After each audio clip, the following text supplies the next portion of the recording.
Hey guys, Matt Bell with Electric Violin Shop here, and just hanging out here in my house on a beautiful Sunday afternoon. And I've got some friends all over the country who are music professionals, music teachers, orchestra directors, band directors. And I've just been seeing a lot of posts on Facebook lately about how some of you guys are struggling to teach your music classes during a quarantine. Math teachers are able to teach math on on Zoom or Google Classroom or whatever the different things are. But it's so hard to teach an orchestra or a band that way because the technology doesn't really exist right now for us to have a group play together on online. So we've got some of the most creative teachers in the country right now, people that are battling through this whole thing. And believe me, I got so many creative teachers out there. If you were not included on this roundtable, please don't take this personally. These were people that were available today and able to do this. And I want to have some more roundtables in the future talking about some different things. So I'm super excited. So I'm just going to pop over and we're going to introduce my friends real quick right here. All right, make this happen. Go. All right, we got Charles Laux. Laux. Laux. Matt Yep. Vanacoro, Cory Zilisch, and Heather Gonzalez. And I'm pretty much just going to hand this over to you guys. You guys are the professionals. So what are some of the challenges that you guys are experiencing with teaching music in a group context right now online, and how are you guys addressing those? Oh, it's easy. What? Right. I think that everyone's got to. I found it the easiest to compartmentalize and just sort of look at. We're gonna try to do our learning in different fashions now. Synchronous learning and asynchronous learning, and making the shift over to asynchronous learning is hard because everybody wants to grasp to synchronous learning, to like we're going to play together at the same time, and that isn't going to happen right now. So, shifting over to asynchronous and thinking of like, how can I do this in an asynchronous fashion is the biggest challenge. But it's like, that really is the only challenge. Like, that's it. If you could get past that, then you can still do like a lot of other things. And I think I would say all of us have found like, look, I mean, when I'm teaching one-on-one and stuff like that, I probably play with the kids too much anyway. And it's just like, this is starting to reveal that like that was a bad habit for me anyway. I'm like, oh man, I want to play with the kid right now. And I'm like, you know what? I do that too much, man. I gotta sometimes like just sitting back and letting them play. It's like anything, we're going back to like the 50s and 60s again. It's like how they used to do. It's like, let you sit there and play and make lots of comments on it. So I think that in some respects it's revealing definitely some things that I've had to work on.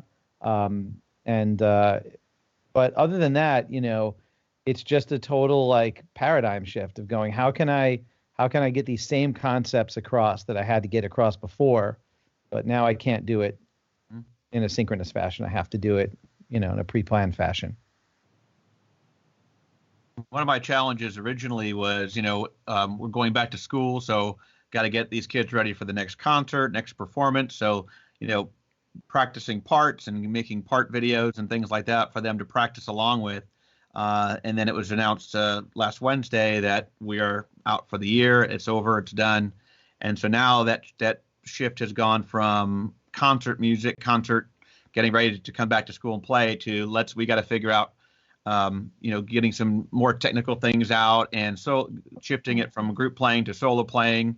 Maybe small ensembles if they're willing to work with some of the tools online and multi-track record with friends, peer-to-peer type thing. But that's where the shift has focused. The focus has shifted to in now, because it's just we're out for the rest of the year, and I feel terrible for my seniors. They were looking forward to that spring concert, the awards banquet, their graduation, and our orchestra does a huge thing at graduation. We run out a major performance venue, and that's all gone for them, and they've been waiting for that and playing in the orchestra for their whole their whole high school career. And now that they're seniors, they don't get that chance to walk in front of the orchestra. So that's been a challenge, as it was just recently announced. So now I'm trying to figure out what kind of experiences can we give those seniors, how can we make it special? So we're trying to work on some different projects. That's heartbreaking, man. It's terrible. It's terrible. Yeah. Yeah. And, watching some of their last playing test videos, just going like, I love these kids and they mean a lot to me. And this is my 4th year at the high school. So we're seniors together. And I've had them, for that time. And it's definitely heartbreaking and challenging for them to realize that this is it. This is how we're ending it. So have any of you guys started to shift your repertoire? Like, knowing now that, say, you might not get a concert at the end of the year and going, I'm going to build different skills. Yep. Yes. Yeah. Yeah. Absolutely. Because I know a couple of my friends are struggling with that, going, should I bail on the stuff that I was going to prepare? But, knowing that I could probably do something better, doesn't rely so much on this. I'm wondering what did you guys do? We haven't officially started yet. They called school off about 2 weeks before spring break and just went ahead and said, we're just going to break until after spring break. Our district didn't quite have a plan ready, so they've taken the last few weeks to put things together and implement. Woof. We've been taking time to implement that. We have a big inequity in our city as far as kids having technology and internet access. So our mayor and our superintendent have been trying to address that. They shipped out like 25,000 Chromebooks to kids over the last couple days to try to get technology in their hands and hotspots, and the internet companies have been coming out and getting them set up. Wow. So I've tried some things with my kids. We're doing like a virtual orchestra thing right now where I gave the kids music and I set up a click track for them to record with, and we're putting the audio together right now, some videos. So that's been nice to do. The kids have enjoyed that, but I'm kind of focusing on the improvisation and exploring different musical styles right now, and just kind of discovering what else is out there, whether it's seeing new artists or old artists, and just kind of discovering themselves, what kind of music they like, and what they want to create. So I'm more looking at that creation part right now, as far as, there's so many apps out there where the kids can write their own music, record their own music, record together virtually with like the acapella app and things like that. So that's kind of where I've shifted over the last few weeks, and where I'm going to really run when I see the kids on Tuesday.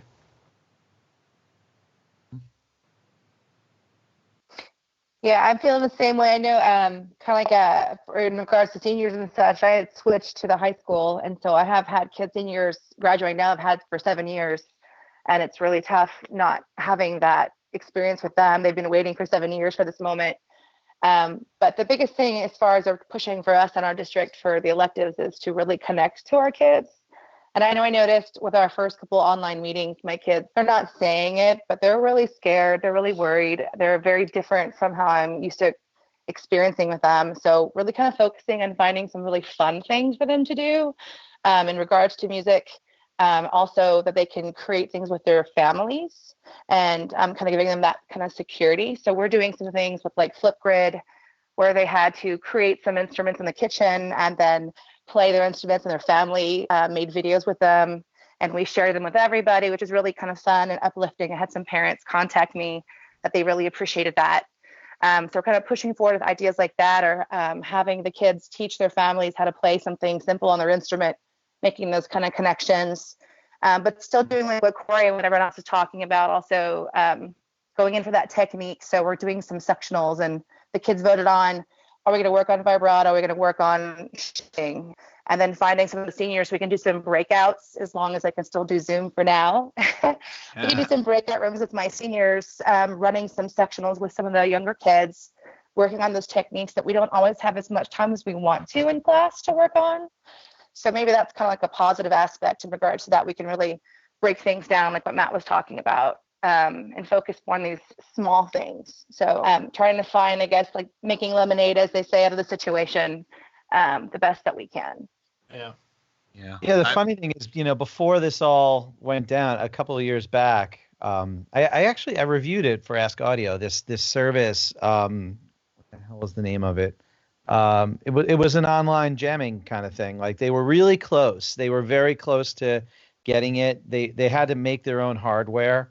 And I just look. I mean, obviously, the first thing I did was like look them up when the quarantine hit, and they hadn't, their Facebook page had their last post like 2.5 years ago. So I was like, damn, it was such a bummer because it's like back then no one really, thought, I think that's why it never caught on because no one really wanted to invest heavily in that technology. They're like, well, we'll never need this, this is not, yeah. And it was too bad. We had a Mark Wood band rehearsal with it once. One of the times before we came to camp, we tried it out because I was reviewing it and I like sent out one of them to everyone in the band. So we all rehearsed from home in similar, and the latency was somewhere around like maybe 20 milliseconds. It was totally doable. Like listening to maybe if you were in a studio monitoring through your digital audio workstation on not a great computer. Like it was like it wasn't super pleasurable, but it was absolutely doable. Like we had a full on band rehearsal. Literally Rob Bombach rehearsed in his kitchen. But they never took off. They did a Kickstarter to make their gear, and then no one else has picked up that mantle. This other kind, like this sort of open source thing. I think Princeton or Stanford, I think, just did it online. They did like an online thing on Jack. But that software is so user unfriendly. And basically, when you think about like the latency from your audio interface to your computer already is going to add a few milliseconds. By the time that gets over the internet, which you have no control over what peer area it's going to connect to your other person. It's almost like I wanted to tell everyone because like I got inundated by emails and calls like right away. How do we, get around this? Because I write for tech blogs and I told everyone like, dude, you don't. And no one likes that answer, but I'm like, you don't now. You just don't. Yeah. And they're like, but I heard this. I say, yeah, you heard wrong. Someone like it's just not there. I'm not saying it won't be there. And, part of me was angry. I'm saying you idiots should have focused on this 2 years ago and paid some money to that Kickstarter and gotten it off the ground because I was loving it. I remember when that came out because, look, I love, playing with Mark and stuff, but I hate driving 2.5 hours to get to his house. So I was all in when that came out. I was like, this is amazing. I could stay home.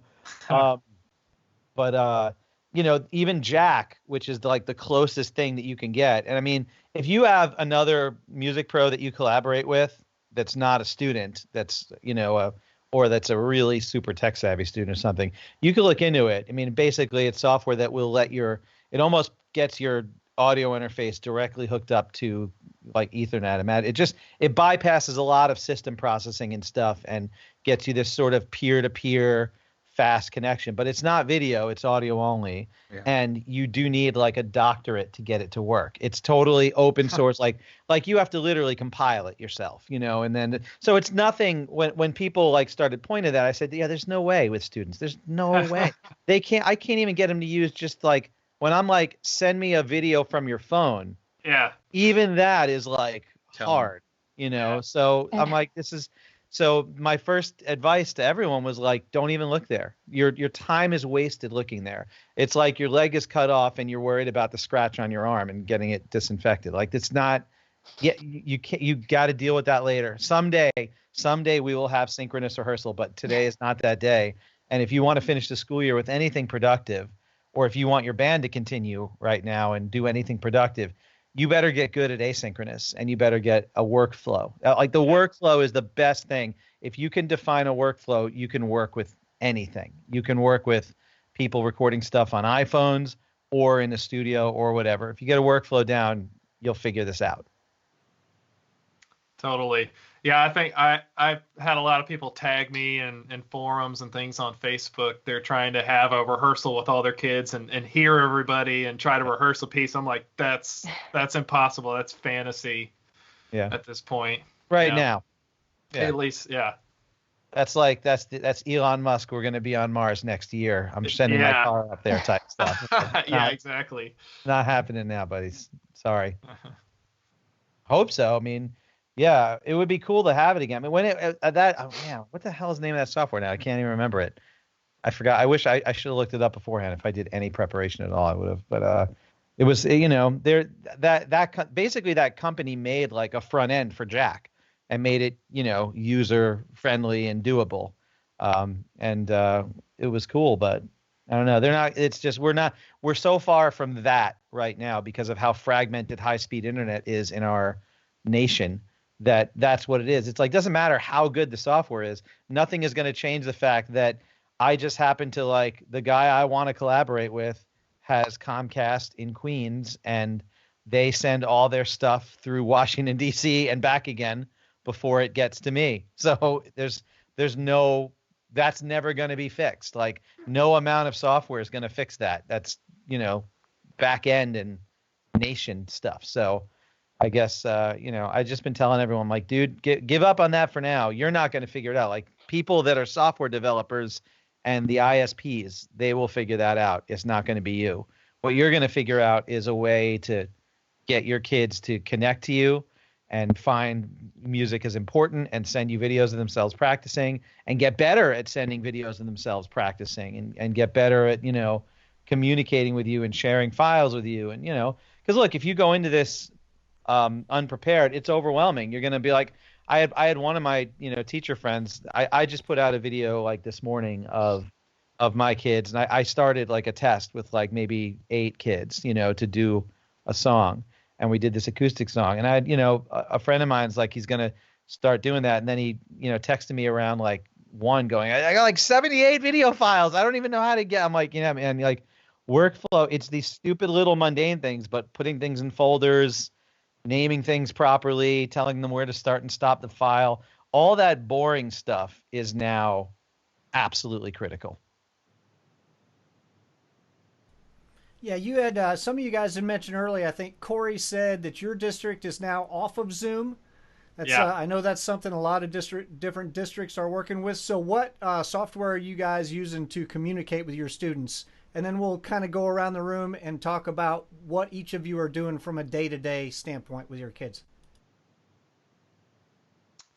So my district, and I know many others, are concerned with Zoom as far as privacy laws, which is totally understandable. You want to protect students' information.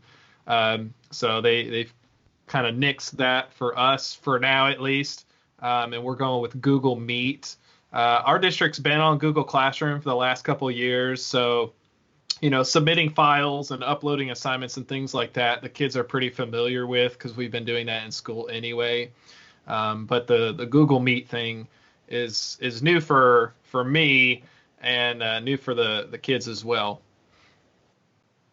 Yeah, we're a Google district, so we're using Google Meet now. And it is valuable. That's the other thing is I don't want people to think from everything that we just said, like that you can't use these platforms to do important stuff. You absolutely can. You just can't rehearse together with your ensemble with them.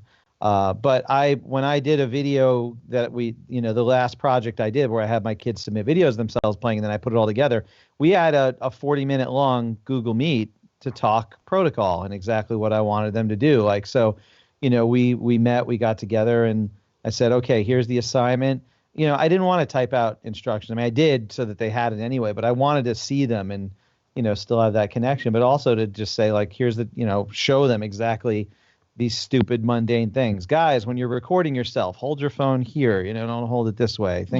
Things like that. So Google Meet was really helpful. Zoom, any of them are fine for meeting. They really are. You got to pay attention to what your state privacy laws are and what ones they are, what you should be using, but Zoom is great. It's no less secure than any of the rest of them. I know that there's a couple of BS articles out there talking about it getting hacked, but that's because people just don't password protect their meetings. So if you advertise, hey, I'm doing a Zoom meeting, it's at this website, and here's the code to get in, any idiot can get in. You can't advertise the get in code. You have to email it to people privately. So we were just saying before, like, so there's people still like not only advertising the meeting code, but now advertising the password. They're like, here's the meeting code and here's the password. I'm like, why did you even make a password then?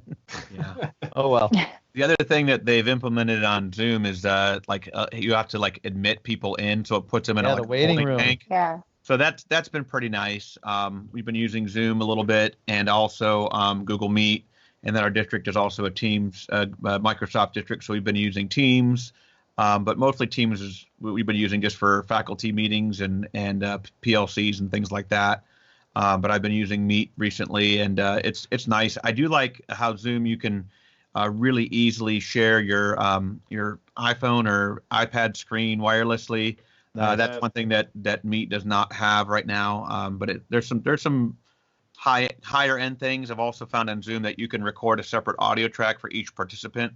If you want nice. If you want to hack around that on Meet, if you're stuck using Meet, look up Reflector. Yeah. So I've used Reflector. So what you do is you go to Meet and hit share screen, and don't share the whole screen, just share the Reflector window. Right. Yeah. So I've kind of hacked. That's my hack, because we're not allowed to use it in our state either. So we're all Meet. You can also use OBS. Yep. Yeah, there's actually, and if you use OBS, there's an app for your phone that you can get called OBS Camera. So you can plug your phone in directly to your computer, and you can use your phone as a camera, as a webcam for OBS, which is, your phone is better than any webcam that you can commercially buy right now. So you, even if you want another angle or whatever, a lot of people don't realize you can do that. You plug it in with a USB cable, and you got a no latency camera. It's super fast, works great. Nice. Some people have been asking about document cameras, and that's a way you can do that. Just use your phone pointed at your sheet of music or whatever you're trying to use. Yep. Just obey copyright laws, people. Yeah, I don't know. All those laws are kind of going out the window right now. Everyone's just doing pretty much. Well, I know that you guys heard for JW Pepper, if you've purchased music, there's a way that you can actually let you access their online version of it, as long as they prove that you purchased it within the last couple of years. I didn't know So that. they'll let you use their digital version so you can share it with your students. I think it just happened this past. Pretty awesome for getting music, especially. I know a lot of us didn't have any notice as far as time to go back and actually pull music to take home. Mm-hmm. So that's pretty neat. It's nice. Yeah. Yeah. My big thing is I'm just trying to keep my kids motivated. I mean, a lot of my kids will only take their instrument out of their cases when they're in my classroom. So now, and I had to do quite a bit of instrument delivery. We had a pickup day, but a lot of kids didn't have a way to come get an instrument. So I loaded up my SUV and delivered a whole bunch of instruments to kids. And, our band team, and I'm hoping that they'll take advantage of the time and that. I'm just, like I said, trying to keep them motivated, giving them some, I've been recording some warm-up exercises for them to do with me. So it kind of feels like we are in class, even though, I'm just on the YouTube. But that's something that's been that I'm going to be doing a lot more of just those day-to-day routines that we've been doing, just to keep them going and kind of assign those to them to do.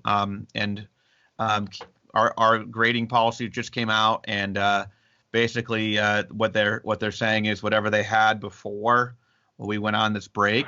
We just finished our third week of online learning. We had 2 days off during the middle of the week. We came back on a Thursday, and then they said you're out for the rest of for indefinitely until we can come up with a plan. And then they finally just came up with a plan.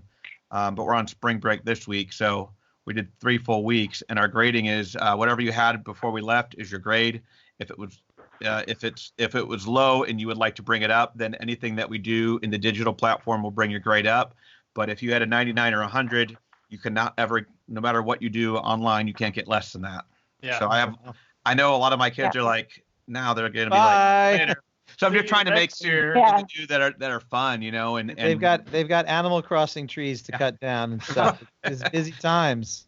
Fortnite to play, but music for music's sake, and just to do it. And those that do need the grades to bring the grades up, which I do have, several students, then they can take advantage of the grading part of this. But I think, and then they cut off the year for seniors May 1st. Some seniors are done in just a few weeks. It's about 3 weeks early. Okay. Yeah. So. And for us, we're same thing as you're saying. Like, we can't have grades that are going to hurt their grades. We can only do formative grades, so no tests. And then they want us, last week we had 1 grade, and then going forward, 1 to 2 grades only per week.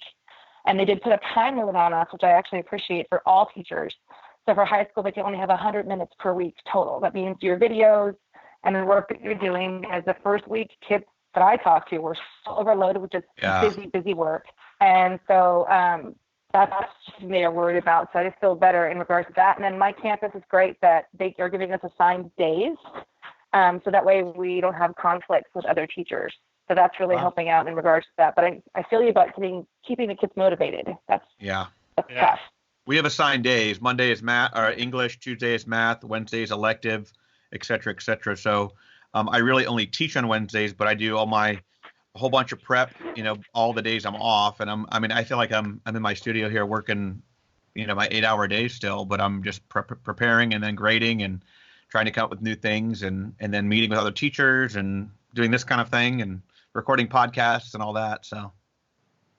Yeah, people don't understand like how many kids are on our roster. That's like it's they don't like. When I remember when our administration first put out a thing, it's like, so when every assignment you send out, if you don't hear from them, filling it out within the day, you got to call home. And I said, I have 246 kids. So if I spent 5 minutes doing that, we're getting like that's more time than I have in the day of waking hours. It doesn't work that way. Like it's not going to happen that way. Like we have to think. And so part of it, as music teachers, and I was talking to a lot of the people in my department about it, just like we have to educate our administrators and the parents on what our realistic capabilities are. I just did this. I did this one song that I put together with remote recording, and I'm like, okay, I'm hoping at the end of the year to get one more. I have 3 groups. Like I got to do, like, that's what I'm going to be able to realistically do. I got to get my 7th graders next. I got my high school guys to do. And like, I had an hour-long set for each of those grade levels for a concert. But right now I'm going to, if I get one song out of each one as a virtual performance put together, I'm going to call that a big win because it took like 20 hours to put that together afterwards. And I didn't even feel comfortable using my during the day hours to do it.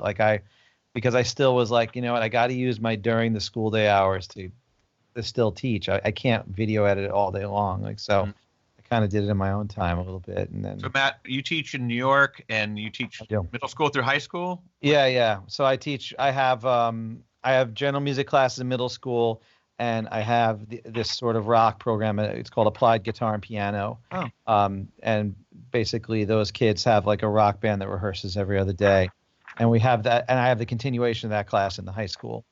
Nice. So, I've got my general music class, the kids that I've got a music tech thing, which I can't do any music tech assignments because it really can't assume that they have anything at home to be able to do that. So I've been focusing. We were in our rhythm unit, so I'm just doing a lot of like rhythm work and listening to like commercial music and figuring out the drum parts, having them practice drums on the table and on their legs, kinesthetic rhythm stuff. And so it's like, do all that. And then you got, it's just like an orchestra. You got to still do all these fundamentals. Yeah. And then also worry about like, do I have to do some kind of performance? And I was, I was talking with I'm like, I don't think you have to, it's nice if you can, but look, we all have colleagues that we know, like, they won't be able to do that. They won't be able to, like, and they shouldn't if they can't. Like, that's like the same thing. Like when you have these people, like they want to get, I'm going to figure out how to jam live with the kids. I'm like, but you're going to waste so much time doing that and not do it well when you should do what your skill set is. And,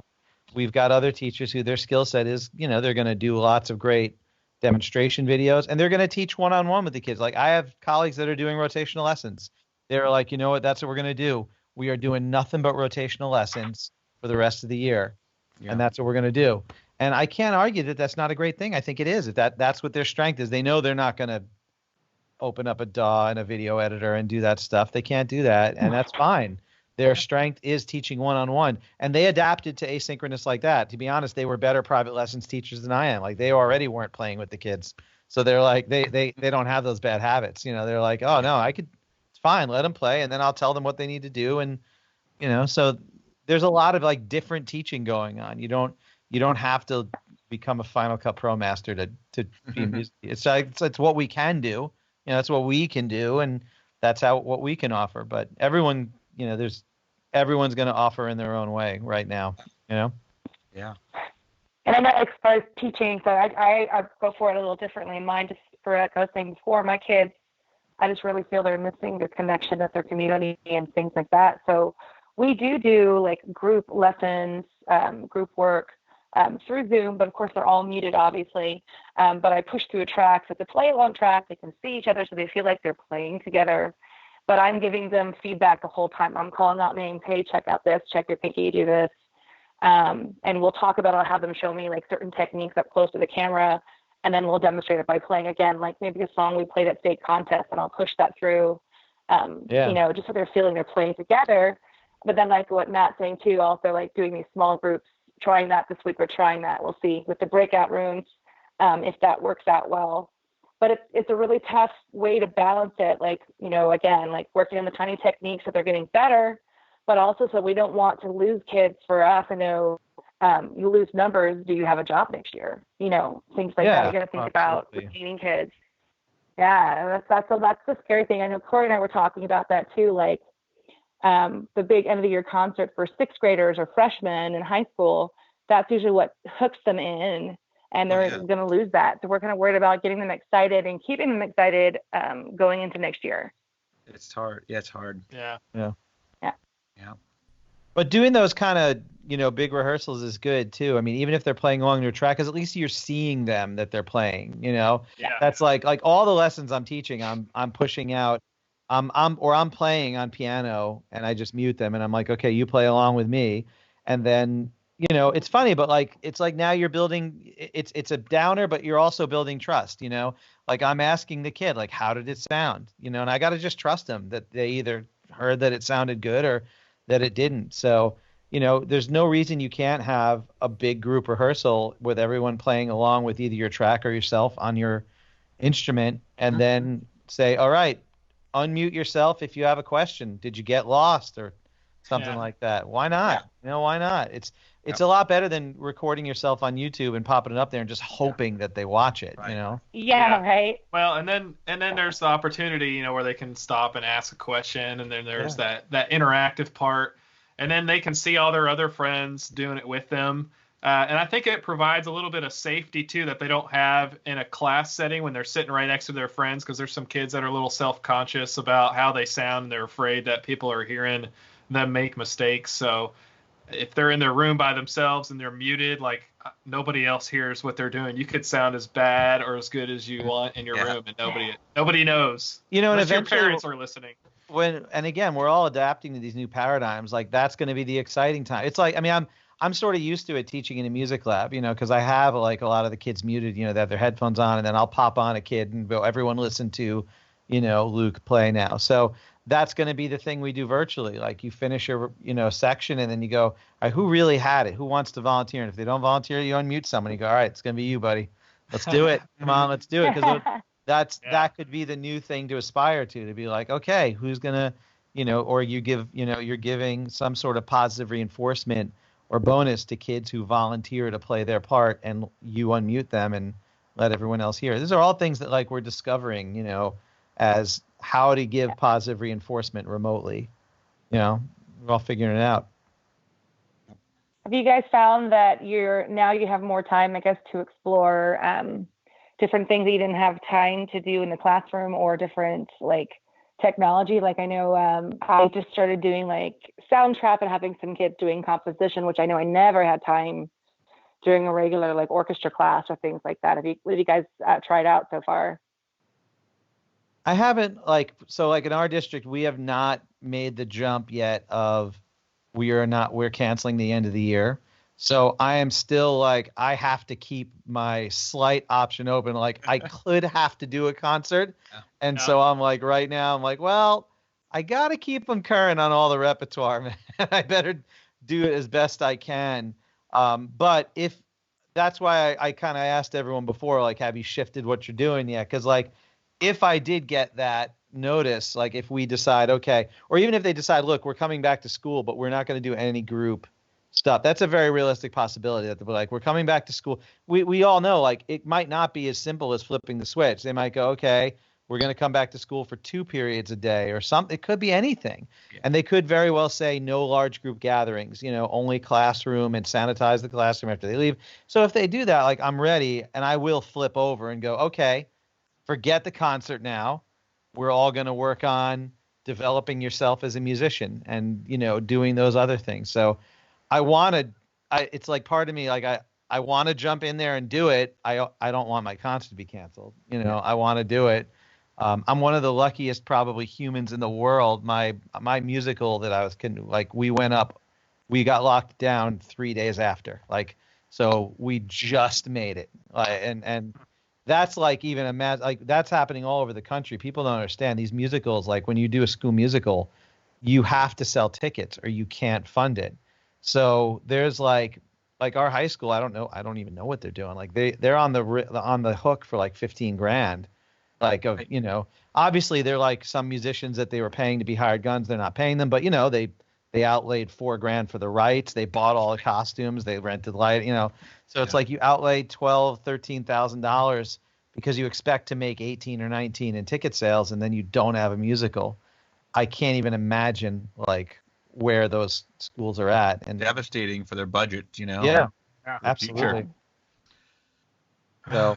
But yeah, we haven't so I haven't given up hope yet, but like I'm ready to. If we do, I'm absolutely going to shift and go. I'm just going to sort of pivot and be like, we have a new focus now. Let's drive towards that new focus. Let's do it. They haven't canceled our school yet either for the rest of the year. I think we're supposed to come back May 1st, although you can tell that that's probably not going to happen. You're going to look like Marty McFly in Back to the Future with like a big suit. Yeah. I'm kind of where you are, Matt. Like, I haven't totally shifted focus yet. I haven't canceled that final concert quite yet. Just kind of holding out hope there, and I've been sending my kids the music and the repertoire that we were supposed to play in the concert. That's the stuff we're doing for our virtual videos, and my lessons have been, some of them have been focused around that music, and I've done some like mini lessons, like, all right, let me help you on your part. But then the other side of that has been, all right, let's do improvisation and let's play along with Christian Howes and these other guys that are putting out those great videos. Matt Bell's got some good improv videos out there, and Matt's got some nice videos he's been putting out. Matt Vanacoro. Yeah. And I've shared Charles' is awesome warm-up videos. My kids love those. They're like, that's the bow warm-up guy. Oh yeah.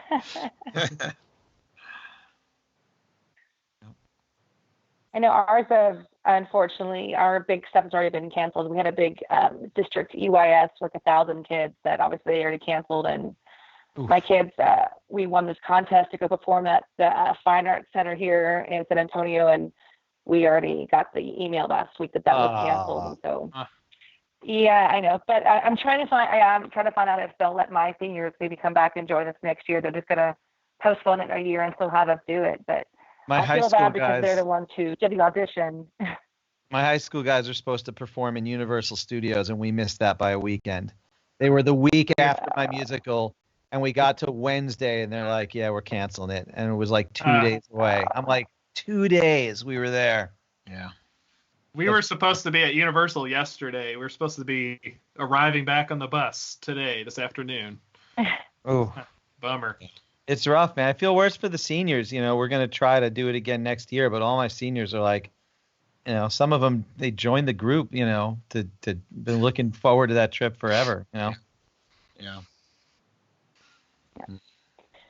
I know a lot of them, they've told me they lost motivation and just in all their classes, unfortunately. So I guess like they keep on trying to tell us they want the electives to be the ones who are helping out the school in regards to that, finding ways to get the kids to at least, get online, get excited, see their friends, something, Yeah. But that is still tricky because I know we can see it with our kids that it's one thing that we're doing successful teaching or whatnot, but it's still not the same in some regards, that connection that some of them really, really need. But like, I know, like, I was talking to Cory, and he's doing like some fun themes to keep it fun and light. And I'm trying to do like a game night this week or something where the kids, if they want to, they can come and play some music games as a group or something. Well, hopefully that's going to all work out. But yeah, trying to keep the kids up, trying to keep my spirits up too. I'm sure you guys have some times where you really miss your kids and you miss making music with them. And it's hard being at home. It is, man. It's rough. I mean, just having one of the meets like last week before I gave him the instructions for this video was like the best thing in a long time. Yeah. It's like just to kind of everyone chat, and it was nice. Everybody got excited, and everyone got it. But it's just so different. They're being robbed of so much right now, and it's really stinks. Yep. I was telling we've had some faculty meetings and stuff, and I've tried to shift my focus, or my number one goal, and I told the kids this is for us to stay connected. I think that's my priority, is staying connected to the kids, even if I don't move them forward musically. I hope I can move them forward in some direction, but as long as I can maintain that connection with them, and like Matt said, just having the group meeting lifted my spirits, and I know it lifted their spirits. I had some parents email me afterwards and say their kid was in a much better mood after having this session and hanging out with the kids, and I couldn't get them to leave the session. Like at the end of it, everybody brought their dog and their cat and their Furbies and whatever else they had. Like it was a whole lot of fun. So I've kind of designed we have to do a live session every day with my kids throughout the week at least, and we have to hit at least every kid, I think, for an hour. I don't know how we're gonna actually achieve that. We'll see how that works out, but I've tried to like theme my days. So like Mondays, I've got some guest artists popping in, like Martha Mook, Matt Bell's one of them, David Wallace from Berkeley. I'm trying to get some other people to come in so they have a little more incentive to come in that session and maybe ask that person some questions, or have them perform for them. They can pick which day of the week they want to come. Tuesdays, a just come chat with me day. If you got some questions or you just want to talk, you can pop into my Google session. Wednesday, I made like a wacky Wednesday, so everybody can bring their best orchestra jokes, or if they got a fun video they want to show to the class, they can send it to me ahead of time. I can vet it, make sure it's appropriate, and everybody can dress silly for this day. I've got some wigs and stuff that I'm going to surprise the kids with and just make it silly. Thursday's going to be our tiny concert Thursday. So anybody that's been practicing, they can show up, and it's kind of like an open mic. So I'll unmute one kid at a time and have them perform for the class. We did that last week, and the kids loved it, just performing, whether it's Suzuki or a pop song they learned, whatever it may be. And I even gave my kids the option, if they want to pre-record and they don't want the pressure of performing live, they can pre-record it, put it on YouTube or something, and I'll screen share it or show it to the class. Cool. And then Fridays, just freestyle Friday. We might do some improv, or I might just let them pick the topic. So we'll kind of see what happens on Friday. But I thought I'd keep my live sessions light, and then I'm going to have YouTube lessons that I'm going to post for the kids to do at their own leisure. Because I'm thinking about those kids that have maybe a couple other siblings, and their parents are stuck at home working on the computer, and you might have 4 or 5 people juggling one device, and they might not be able to make it to your live session in addition to other teachers' live sessions that could overlap with yours, because my school didn't do some kind of schedule like Charles's district was doing. Oh yeah, we have one. They just said pick your time, and everybody put it in a spreadsheet, and you can just see overlaps all over the place. So it's a mess. Yeah. Oof. But I've set up some office hours as well, just like little half hours or hours of time, and said I'll be available, and I just kind of leave on a different screen, leave my Google Meet up, and kids will pop in, and I'll be quit what I'm doing, working or whatever, and okay, they want to go through their audition excerpt, or they need question about fingerings or whatever. It's like, okay, play for me or ask me the questions, and we kind of go back and forth, and that's been nice. And I have kids that come on that really aren't practicing; they're just kind of bored, and there's like they just want someone to talk to. So we can do that, record all those, and but it's just kind of trying to keep the kids engaged, motivated, and from going crazy. They a lot of my kids just rely on that social interactivity in orchestra, and they're missing that now. So yeah, I think we're supposed to have two 45-minute periods of office hours a week. I think we're starting that this week. I mean, I've already been just, I schedule as many rotational lessons as I can. And I'm like, I'm just going to use that time to do the one-on-one stuff that I couldn't do, before. At least now it's like, I'm not here. I'm not interrupting with science. I'm like, dude, you pick a time, but we are having a lesson this week. It's it's done. Yeah. How long are your lessons generally, Matt? Well, when we do it's a period long, so our periods are 42 minutes. Takes them a couple minutes to get there, so about 40 minutes. Okay. I have been on the online thing now. I've been restricting it to a half hour. Sure. And I think it's important to do that because I think since we are looking at asynchronous now, you're concentrating so much more content into it. Like I think they get fatigued, since you're not doing the like, hey, let's play it a couple times together to get it. Like you are not doing that. They are just playing and you're commenting. And I think that even with when you're sending them pre-recorded tracks or muting them or whatever, it just gets fatiguing a lot faster. So I have been like forcing myself, even with my best kids, to not go longer than a half hour. It's also just like, I don't want them staring at the screen for longer than a half hour because they're staring at the screen all the rest of the day. Like, so I'm trying that too. I know in my district we're not allowed to do one. I'm sorry. No, go ahead, Heather. I was saying, and in my district we're not allowed to do any one-on-one unless we can see the parent in the video. But I guess the way that people could do, like what Matt's doing, they could do maybe small group lessons, so it's not like a one-on-one and just pop kids in and out, but still have that, kind of a group lesson feel for those who aren't able to do that. Yeah. And I'm recording mine, and I let my students know that. Just save those recordings because, you don't want anything. It's one-on-one, and you don't want it, so it is recorded. Highly recommended. I think in my district, anything you do on Google Meet just automatically uploads to your Google Drive. But you still have to hit record. Nice. You still have to hit record, at least for me, I do.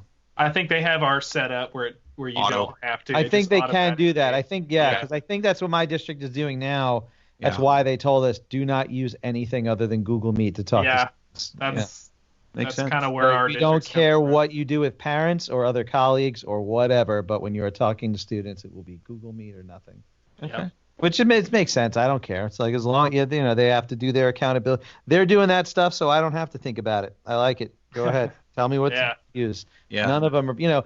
If something else came out that was better, then I would definitely be 100% jumping on them to vet it and get it going. But we're not there yet. It's working. Yeah. Are you guys getting a number of kids who are not really able to play at home? Mom and dad are both trying to work from home, and maybe they're having meetings, and maybe there's a bunch of siblings, and there's not like a place where Junior can be honking away on a saxophone for 30 minutes during a day. I am definitely running into that. I haven't had any say that they can't do something, but I have learned to have a way more flexible timetable, because, and I've gotten emails just saying Jack wanted to record his video for you last night. I told him to wait till tomorrow. So that kind of thing. And for me, and Cory's probably going to run into the same thing, collecting 80 videos from all these kids at once. It's like, you like to set a timetable because you're like, well, I want to edit by this day. You got to organize your life. And you're like, I'm going to edit. And you don't want to start editing and then get oh, here's video number 87. You've already made 86 squares of kids. And you're like, so it's I have definitely learned that.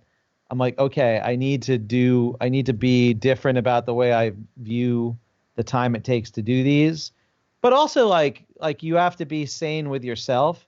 So I'm trying to, if you are out there and a music teacher and you're going to attempt to do hey, I'm going to put recordings together of my kids and make a virtual ensemble, like, it is okay. I know that like administrators will flip out everywhere over here. Say it's okay if not everyone gets their video in for every song. Yeah. Like you've got to be okay with that, because some of them have darn good reasons why they can't even do it at all right now. Yeah. So you want to offer the opportunity, and you want to offer an alternative experience for a kid. Like, I offered it to my singers, and I had 2 or 3 that sent back like a very good, like, I cannot do it right now. And I'm like, listen, this is a marathon. It's not a sprint. I'm going to do another one of these, and, hopefully we'll get you on that one. In the meantime, work on this for a while. Don't worry. So I've kind of let them know, like, listen, if you could be part of this, it'll be awesome. If you can't, I'm not going to take it personally. There's a million reasons why, you can or can't record something, or can or can't do something right now. And I totally get that. So, that's the part that's like, I'm going to definitely, I think it's going to be a bit of a struggle with administrators to try to get them to understand this. And like, not everyone is going to be able to send in the recording. Some of them watching my video and practicing it on their own is going to have to be enough. And, me sending them an email, say, hey, did you watch it? And they're like, yep. Okay. That's the end of our assignment. That's what it is, like, and it is, that it is what it is, as long as they're okay with it. As long as none of them feel like I wanted to do it and my teacher didn't let me, that's what we want to avoid. So we want to just, I had a bunch of kids on this last one that couldn't do it for one reason or another because of their home situation with. Yeah. That's go ahead. Yeah, I've had the same. We're doing a similar video to what Matt just put out, and I've got lots of kids that either can't submit it, or maybe they just don't have an instrument still, and I hadn't gotten to them yet because I didn't know they didn't have a bass at home. So I'm trying to get back into school, so I think being super flexible with the kids right now is going to go a long way. You can't be rigid in deadlines and having kids turn in things like that, because there's so many factors they're dealing with at home, with sharing devices or maybe their internet went out or just things like that. Yeah. I have a handful of kids that are just MIA. Like, I have not heard a peep from them, and I sent them a private remind message, an email, nothing. So and I worry about, I like tell them, like, I'm worried about you. Just tell me that you're okay. But I've had quite a few that have just gone, and I just don't know what to do. I've experienced that too. Yeah. It's hard. Yeah. Yep. I know I'm trying to do in regards, like you're saying, not all the kids having instruments, having some assignments that are not like playing assignments, like music history or finding a song that you're going to talk about, and then actually having them watch videos of multiple professional orchestras and like critique which one they like the best and why. They can even make a video and put it on a flip grid so they can all see that really easily and kind of comment and kind of see that, some other options. But definitely there are kids I have that don't have instruments and had no way to come get them, and they didn't, again, I put out a notification and they didn't get it back to me or whatever. And I only had a very limited time to grab instruments, unfortunately. But yeah, that's the hard thing, I think, like you're saying too, is that those kids who don't interact with you or whatnot, and trying to get a hold of them, and they do want us to try and call parents and such, but there's only so much that you can do, unfortunately. Yeah. Yep. I've created some things for my kids that don't have instruments, or maybe they're in an apartment or something like that where they can't practice a whole lot, because you've got all of our kids are supposed to have some kind of device. So I know like Soundtrap works on pretty much any device, so they can get in there and create music, and they can share it with you if you've got a class set up in there. And then just providing some, I've sent them YouTube links and things like, hey, check out this video here, and let's do a comment board, and everybody kind of like a forum style, like everybody type in some responses and let's have a discussion about it. So just easy things like that, getting them engaged in music and just participating. And like I was telling the kids, I was like, participate so I know that you're alive and well. Yeah. Just something. Chime in the comments, folks. Yeah, let me know you're there. Like, we had an assignment called Miss G, I'm Not Dead, and that wasn't one of ours. So they had to respond. Miss G, I'm not dead. I'm like, that's so great. I'm so glad. Trying to keep it, lighthearted and whatnot. But checking in on the kids. Yeah. But I know here they were saying that for core classes, they're doing good if they have 40% of their kids interacting. So to kind of put it in perspective, I think we are probably getting a lot more kids than that, which is great. I already had teachers reaching out to me. I'm sure you saw so-and-so in your Google Classroom. Can you please remind her to come do her biology work? Yeah. And so I'm like calling her mom. I'm like, hey, just so you know. Not fun. We're the class that they signed up for. That's right. Yeah. That's right. Well, hey guys, this discussion has been fantastic. I really appreciate you guys chiming in here, and appreciate, of course, all the work that you're doing for your kids and your districts. I know that in a lot of ways it goes unappreciated, but I want to tell you that I appreciate everything you're doing, and I'm sure your kids do too. I've put links to your names in the comments section, so if people have questions about any of the apps that you've talked about, any of sort of the strategies that you've talked about, and I guess just as we're headed out, if you guys maybe have a word of encouragement to teachers out there that are maybe a little discouraged or frustrated right now, and then we can sign off. Sure. I just want to say, work to keep your kids motivated. Do what you feel comfortable with. Don't get discouraged if you can't, edit an 86-part, ensemble video for your students. That's not what this is all about, but try to give them an opportunity to be creative, enjoy music for music's sake, and this will pass, and hopefully we'll be back to normal soon. But hang in there, and it's going to be okay. You can do this. I'd say don't compare yourself to other teachers, what they're doing or what you're seeing on these different Facebook groups. It's kind of like the Instagram photo. It looks really great, but just do the best that you can do with your home situation. Still try and find the joy of music for yourself and for your students. And again, you are enough. You are enough for your kids. You're enough for your family. And like what you just said, we're definitely going to get through this. Yeah. Yeah, I would say, be flexible, maintain your relationship with your student, try to contact as many as you can. And something that I've been working hard is it's really easy to get sucked into work and end up working all day because you're at home, and there's not that physical divide of, okay, I'm at school and now I'm at home and I stopped working at home. Set some kind of time limit, like at 3 o'clock every day, I'm gonna put work away and do things that you enjoy. So I'd say, try to maintain that balance as well too. Don't work yourself to death during this time period. Yeah, man. Everything those three guys just said, absolutely. I think if you're looking to use tech to help you out, I think of it as you don't need to. Now is not the time to fully revamp your entire. Reinvent yourself to try to be an online teacher all of a sudden. Now is the time to find a way to adapt the things that you're good at to bring them to kids through online delivery. So there are tech solutions that can help you with that. And they don't have to be crazy. They don't have to be super involved. You don't have to go from not knowing how to even shoot a video with your phone to editing a massive multi-camera shoot. You could start with just learning how to use a microphone with Zoom or Google Meet and making your voice sound really clear so the kids can hear you and hear your musical examples, and that's it. Even that would be enough, to quote Lin-Manuel. Awesome. Well, thank you guys so much, and thank you to everybody who has been dropping comments in here. I will say, Mark Woodyat, there was a discussion earlier in here about the playing together as an ensemble online. In 2020, that dog won't hunt, man. It's just... the closest thing you get to... So I remembered now the company, they're called Jam Kazam.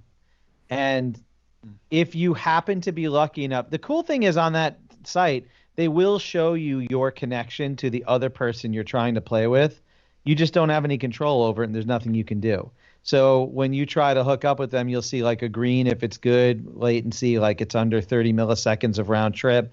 then you'll see like a yellow if it's in the 30 to 70, and then you'll see red. And there's no settings. There's nothing you can do to make it there. The only thing I would say is like use physical Ethernet connection to your router.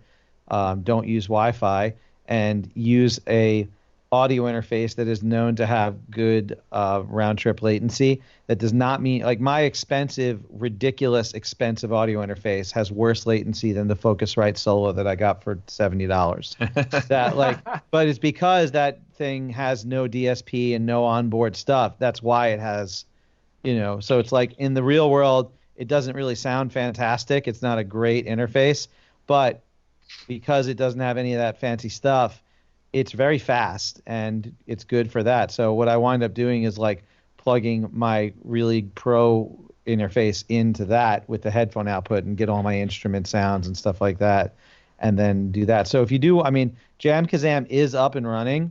They just haven't updated it since 2014.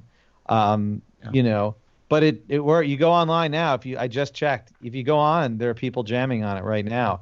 It's just that you can't teach with it. You can't connect. You'll try to connect to someone else, and if you are lucky enough to have a direct peer-to-peer connection with them, great, it works. And if you don't, there's nothing you can do. Sorry. Yep. All right, guys. Well, enjoy the rest of your Sunday. Thank you so much, and we'll talk to each one of y'all soon. Thank you. Yeah. Thank you. Bye. Yeah. I know. Bye.